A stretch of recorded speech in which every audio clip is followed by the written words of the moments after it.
Bonjour à toutes et à tous et bienvenue sur Totis. Aujourd'hui on va vous parler des résultats Parcoursup avec Thibaut.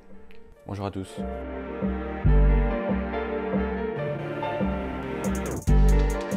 Alors Thibaut, tout d'abord, comment va se dérouler la phase des résultats Parcoursup? Alors concrètement, la phase d'admission principale va s'étendre du 27 mai au 16 juillet. Et donc pendant cette période-là, vous allez pouvoir regarder tous les jours vos propositions d'admission. Et donc on vous invite tout simplement à bien checker tous les jours l'évolution de vos résultats. Alors ensuite, quel type de réponse peut-on avoir sur Parcoursup? Donc à partir du 27 mai, il y a plusieurs types de réponses en fonction des formations auxquelles vous avez postulé. Donc en fait, il y a trois types de scénarios. Le premier, c'est si vous avez postulé dans une formation dite sélective, donc tout ce qui va être classe préparatoire, BUT, BTS, Sciences Po, etc. Là, vous avez trois types de réponses. Le oui, donc c'est tout simplement, on vous propose d'intégrer la formation en question, donc soit vous la validez, soit vous la refusez, il faudra juste faire attention au délai. Ensuite, vous avez la liste d'attente. Donc là, ça veut dire que vous êtes classé pour les formations sélectives, donc c'est quand même positif, il faut rester zen, même si vous avez plusieurs listes d'attente, c'est quand même positif, c'est-à-dire que vous avez retenu l'intérêt du recruteur. Mais voilà, donc là, vous n'avez pas encore de proposition d'admission, il va juste falloir regarder tous les jours l'évolution. Et ce qui est bien, c'est que Parcoursup vous met aussi le rang du dernier admis l'année dernière, votre position dans la liste d'attente, et donc ça vous permet de voir en fait la possibilité et l'évolution. Et puis pour les formations sélectives, il y a aussi le non. Donc là, malheureusement, c'est quand on est refusé et donc vous ne pourrez pas intégrer cette formation. Le deuxième type de scénario, c'est pour les formations dites non sélectives. Et donc là, c'est principalement donc, pour les licences. Vous avez aussi trois types de résultats. Le oui, donc là c'est pareil, une proposition d'admission favorable, donc vous pouvez la valider ou la refuser, mais on vous propose d'intégrer la formation en question. Le oui si, donc ça on y reviendra tout à l'heure pour en expliquer en détail, mais en fait c'est un oui, mais en échange, vous devez accepter de faire un parcours adapté dans la formation. Mais on y reviendra de manière un peu plus approfondie tout à l'heure. Et puis le en attente, c'est-à-dire qu'il n'y a pas de non pour les licences, c'est-à-dire qu'on ne peut pas vous dire non, on vous mettra tous en liste d'attente. Après, charge à vous de voir et d'estimer si le en attente vous donnera un jour une chance d'obtenir un oui, parce que vous allez voir tout de suite les indicateurs qui sont les listes d'attente et l'évolution au jour le jour. Et puis le troisième type de scénario, c'est si vous avez postulé dans des formations en apprentissage. Là, il y a deux types de réponses. La première, c'est le oui, à condition d'avoir une entreprise en apprentissage. Et le non, donc là, ça veut dire que vous êtes refusé, même si vous trouvez une entreprise, voilà.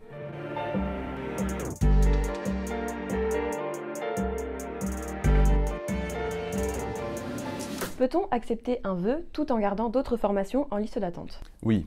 Et heureusement, à partir du 27 mai, si on vous fait une proposition d'admission dans un établissement, vous pouvez l'accepter tout en maintenant des formations en liste d'attente. Pour prendre un exemple simple, tu as une classe préparatoire dans un établissement, tu te dis que tu aimerais plutôt aller dans une meilleure classe préparatoire, tu peux valider la première classe préparatoire que tu as obtenue et puis maintenir, quand Parcoursup te demandera, tu pourras encore cocher les formations où tu es en liste d'attente qui t'intéressent encore plus. Alors certains sont stressés par rapport à la procédure Parcoursup, comment faire face à tout ce stress? En fait, il y a plusieurs sujets. Le premier déjà, c'est de ne pas stresser le jour J, c'est-à-dire si vous remarquez que vous avez beaucoup de listes d'attente et que vous êtes loin, 500, 700, 1000, dans certains cas, ça pourra le faire. On a des exemples tous les ans de gens qui étaient 1200, ils étaient très stressés et puis 2 semaines après, ils ont obtenu la formation. Donc déjà, il faut garder un peu, se rassurer, ne pas stresser inutilement. Et puis nous, on va mettre aussi en place au sein de Totis plusieurs événements pour vous accompagner, notamment une plateforme où vous allez pouvoir contacter des étudiants tout au long de la procédure pour avoir un peu leur avis, comment faire dans certains cas, que choisir si vous avez 2 établissements. Donc il faut vraiment se rassurer et puis ne pas hésiter à aller chercher l'information là où elle se trouve. Nous, on travaille avec de nombreuses fédérations étudiantes et puis on a vraiment mis en place des événements tout au long de la phase de résultats Parcoursup pour vous accompagner. Quels sont les délais pour répondre lorsqu'on a une proposition d'admission? Oui, alors c'est vrai qu'il faut faire attention, c'est-à-dire que quand on est accepté dans une formation, il faut bien faire attention au délai, parce que l'année dernière, il y en a qui ont été acceptés, mais ils ont oublié de cocher, et malheureusement, ils se sont mis en porte-à-faux. Donc, le 27 mai, si vous avez des propositions d'admission, vous avez 5 jours pour répondre. Le 28 mai, 4 jours, Et à partir du 29 mai et tout au long de la phase d'admission jusqu'au 16 juillet, vous aurez 3 jours. Donc, ce qu'il faut bien avoir à l'esprit, dans tous les cas, c'est que la plateforme Parcoursup est plutôt bien faite. Vous recevez des SMS, vous avez la possibilité de télécharger une application, et puis c'est inscrit.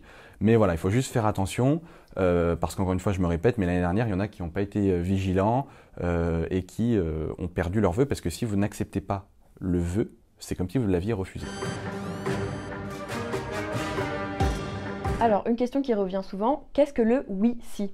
Alors le oui-si, c'est uniquement pour les licences à l'université. Et en fait, c'est en gros que votre profil intéresse l'université, mais qu'il ne correspond pas forcément aux attendus de la formation. Là, c'est un peu compliqué, mais pour prendre un exemple simple, j'ai arrêté les maths en seconde. Je me rends compte en première et terminale finalement que j'adore les maths. Je vais faire une licence mathématiques à l'université. Il y a une université qui va m'accepter, mais elle va me dire oui, tu es accepté, que si tu acceptes d'avoir un parcours adapté. Donc il varie en fonction des universités. Ça peut être du tutorat, ça peut être un mois de remise à niveau, voilà, ça peut être aussi la licence en 4 ans au lieu de 3. Voilà, dans tous les cas, si vous avez un oui-si, ce sera écrit le parcours adapté proposé au moment venu. Alors ensuite, que faire si on a plusieurs, 4 ou 5 oui ? Alors si vous avez plusieurs oui, vous ne pourrez en cocher qu'un seul, donc il faudra avoir le temps de réflexion en fonction des délais indiqués, mais voilà, il faudra juste en choisir qu'un. Donc il faudra vraiment faire ce travail de s'informer, de poser le pour et le contre de la formation qui vous intéresse le plus, en prenant bien en considération le critère géographique, combien de temps on met pour aller à l'établissement, est-ce que fondamentalement les débouchés vous intéressent, les matières, etc. Mais effectivement, vous ne pourrez en choisir qu'une seule, donc c'est un peu frustrant quand on a 5 ou 6 réponses oui. Alors, si toutes nos propositions d'admission sont en attente, que faire ? Là, malheureusement, il n'y a pas grand-chose à faire à part attendre. Donc là, c'est pareil, on vous invite à contacter des étudiants sur notre plateforme, leur demander des renseignements, et puis se rassurer aussi, parce que vous allez voir très rapidement que les listes d'attente, ça va vraiment monter rapidement. Donc voilà, il ne faut pas se stresser, mais effectivement, quand on n'a que des en attente, on attend. Enfin, que faire si, malheureusement, toutes nos propositions d'admission sont refusées ? On ne l'espère pas pour vous, mais si ça arrive, il y a deux grandes options. La première, c'est de le signaler à la commission d'accès à l'enseignement supérieur qui se réunira début juillet pour voir, selon votre profil, les formations où il reste encore des places. Mais voilà, il faut être cash. Il y a souvent, c'est des formations qui ne sont pas remplies, donc qui ne sont pas forcément très attractives. L'année dernière, par exemple, des gens qui étaient refusés en licence TAPS, on leur proposait de faire une LEA coréen-japonais. Bon, c'est pas forcément des formations dans lesquelles on a envie d'aller. La deuxième option, c'est aussi de regarder les formations qui recrutent hors Parcoursup. On a d'ailleurs indiqué une brochure qui s'affiche en haut sur votre écran, et dessus, vous allez pouvoir voir toutes les formations qui recrutent encore dans les différents domaines. Merci beaucoup Thibaut pour toutes tes réponses. N'hésitez pas, si vous avez d'autres questions ou si vous souhaitez contacter un étudiant, à vous rendre sur le site de Totis. Et à très bientôt!